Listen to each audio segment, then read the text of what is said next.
Hello students, last lecture में हमने real cost और मनी कॉस्ट किया था।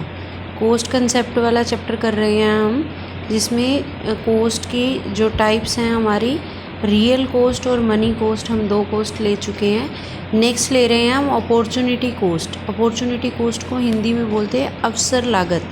तो इसका जो मीनिंग है हमारा, opportunity cost of a factor refer to its value in its next best alternative use.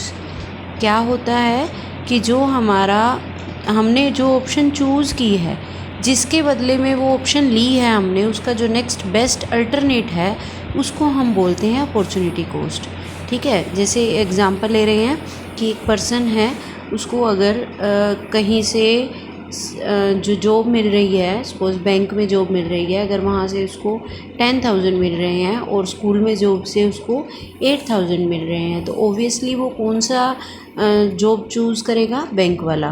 ठीक है, वहाँ 10,000 के लिए उसने जो चीज़ जो है उसका नेक्स्ट बेस्ट अल्टरनेट, कहीं जगह से ऐसा भी होगा कि उसको 7 या 5 या उससे ज़्यादा, जो मतलब हम चूज़ कौन सा करते हैं, जो हमारे पास मैक्सिमम जहाँ अमाउंट होगा, लेकिन जो हमने नेक्स्ट बेस्ट अल्टरनेट छोड़ा, नेक्स्ट जो अमाउंट आएगी, जैसे मैंने अभी 8,000 की बात की है, तो अगर उसको 8,000 कहीं स्कूल से मिल रहे हैं और वो 10,000 वाली जॉब कर रहा है, तो उसने 10,000 वाली जॉब के लिए क्या सेक्रीफाइस किया, क्या छोड़ा? 8,000 वाला नेक्स्ट बेस्ट अल्टरनेट। तो उसको हम बोलते हैं अपॉर्चुनिटी कॉस्ट। तो इसमें जो आपको एग्जांपल दिया गया है वो भी इसी से रिलेटेड ही दिया गया है। सैलरी जो है उसमें 1,000 पर मंथ बताई गई है कि वो कौन सी जॉब जो है वो चूज़ करेगा। तो आप इसको पैराग्राफ को पढ़ लेंगे। तो opportunity cost is an opportunity lost, means आपने उसके लिए जो सेक्रीफाइस किया नेक्स्ट बेस्ट अल्टरनेट का, उसको बोला जाएगा। ठीक है, नेक्स्ट है हमारा explicit cost. All the payments made by the firm to others, कि जो भी पेमेंट्स जो फर्म जो अदर पर्सन को कर रही है उसको बोलते हैं एक्सप्लिक कॉस्ट।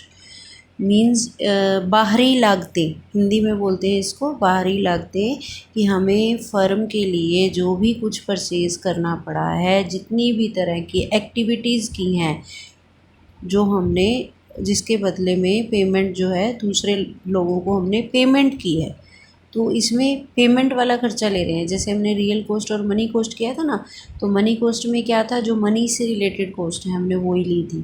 तो इसका भी मतलब ये है कि जो अदर पर्सन्स को पे कर रहे हैं, ओनर को नहीं, जो अदर पर्सन को हम पे कर रहे हैं, वो सारी कॉस्ट जो हैं इसमें शामिल होंगी। जैसे कि the payment by the firm and account of wages हैं, परचेजेस ऑफ रॉ मटेरियल है, सेमी फिनिश्ड गुड्स हैं, इंटरेस्ट ऑन लोन है, लाइसेंस फी है, इंश्योरेंस प्रीमियम है, डेप्रिसिएशन है। तो जितनी भी तरह के खर्चे हैं वो सारी हमारी एक्सप्लिक में आएंगी। नेक्स्ट है हमारी इम्प्लिसिट कॉस्ट। इम्प्लिसिट होता है कि जिसमें ओनर का भी कॉस्ट ऐड किया जाएगा, जैसे हमने रियल कॉस्ट में किया था।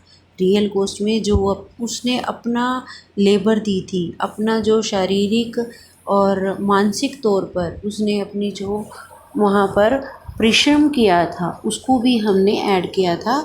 इसी तरह से अगर ओनर ने, मालिक ने अपनी कुछ चीज़ें जो हैं बिज़नेस के लिए यूज़ की हैं, तो अगर वो ये चीज़ें बाहर से लेता तो उसकी एक कॉस्ट पड़नी थी हमें। ठीक है, तो उसने जो अपनी चीज़ें यूज़ की हैं, किसी को कुछ दिया नहीं है, लेकिन उसकी जो कॉस्ट ऐड की जाती है उसको हम इम्प्लिसिट कॉस्ट बोलते हैं। नेक्स्ट है हमारा मनी कॉस्ट हम कर चुके हैं।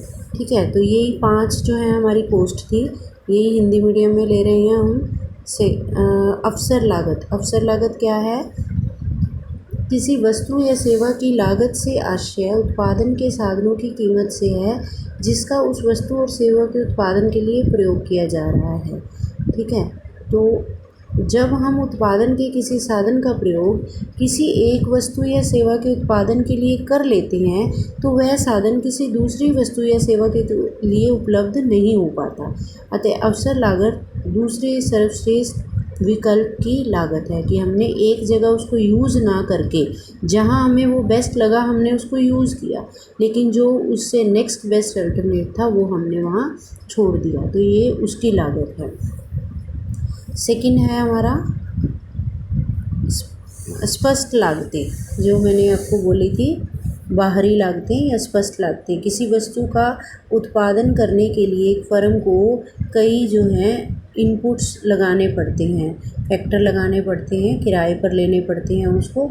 तो उसने वो जो श्रम लिया, कच्चा माल लिया, यातायात या चालक शक्ति की पूर्ति की, तो उसके लिए उसने जो भी मौद्रिक भुगतान किया उसको हम स्पष्ट लागतों में लेते हैं, जो हमें स्पष्ट तौर पर नज़र आ रही हैं, इसलिए इसको स्पष्ट लागत बोला गया है। निहित लागतें किसी वस्तु या सेवा को उत्पादन के लिए एक फर्म के पास उत्पादन के कई ऐसे साधन होते हैं जिनका स्वामी वह स्वयं होता है, जिनका उपयोग भी वह खुद ही करता है। अतः इन साधनों का उपयोग करने के लिए फर्म को अन्य किसी बाहरी व्यक्ति को भुगतान नहीं करना पड़ता, क्योंकि ये चीज़ें उसने खुद लगाई हैं। परंतु फर्म द्वारा उत्पादन के ऐसे साधनों का स्वयं प्रयोग करने के लिए उन्हें किराए पर उठाने से होने वाली आय के अवसर लागत को त्याग करना पड़ा। इसका मीनिंग क्या है कि अगर हमने वो चीज़ हमारे बिजनेस में यूज़ ना करके कहीं और लगाई होती तो वहाँ से हमें क्या मिलता, कुछ ना कुछ वहाँ से हमें इनकम रिसीव होती। ठीक है, तो वो जो इनकम हमने छोड़ी है, जिसका त्याग हमने किया है, तो वो इसमें आएंगी, वो लागतें इसमें ऐड की जाएंगी। जैसे जब एक फर्म अपनी पूंजी का खुद प्रयोग करती है तो किसी अन्य व्यक्ति को ब्याज नहीं देना पड़ेगा। उसने अपनी कैपिटल लगाई है तो कैपिटल का यहाँ यूज़ किया है, तो अगर वो किसी को और को देता है तो वहाँ से उसको क्या होता है, ब्याज मिलता। परंतु इस पूंजी को अन्य किसी व्यक्ति को ब्याज पर देने से जो ब्याज प्राप्त हो सकता था उसका नुकसान उठाना पड़ेगा। मीन्स वो ब्याज उसको नहीं मिलेगा क्योंकि उसने अपनी ही बिजनेस में उसको लगाया है। तो इसको हम निहित लागतें बोलते हैं। ठीक है, तो हमारी ये लागतें जो हैं वो 5 तरह की, real cost, money cost, opportunity cost, explicit cost, implicit cost. ठीक है, ये 5 तरह की लागतें थी हमारी, ये आपने पढ़नी है। अगर इसमें कोई भी आपको प्रॉब्लम लगती है तो आप पूछ सकते हैं। Thank you, have a nice day.